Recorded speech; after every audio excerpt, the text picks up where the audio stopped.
Can you explain like how you prioritize long-term views over sort of short-term hacks and how you think about that? Oftentimes, and I think a lot of people are going to disagree with me here, I think it's important to understand your numbers and understand that you have a profitable business. So you can think of it as stellar discretionary earnings, profit, whatever. Just understand internally, if you're the owner or the investor, hey, the business is actually profitable.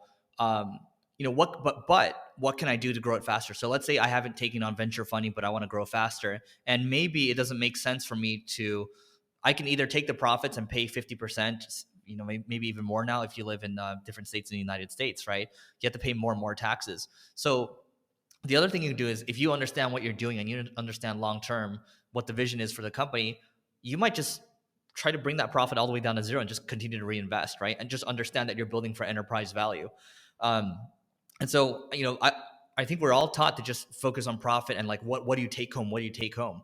But if this is kind of goes back into gaming a little bit, the longer you're willing to defer, the more you compound, called the snowball effect, right? Warren Buffett, great book, right? But that's one of the hacks, right? Because again, most business owners like profit, profit, profit, profit, profit, right?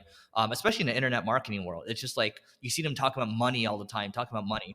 But if you're reinvesting into the company, you're reinvesting into R&D, into people, into culture, into all these things, that's going to build long-term goodwill for the company, and you're going to be pretty hard to stop, right? It's hard to see those gains because when you think about Amazon as an example, Jeff Bezos used to say, look, all the things that you're seeing right now, we started this stuff 3 years ago, right? And they're the ultimate example of long term because for years and years, they were kind of, they were made fun of all the time because they didn't have a profit, right?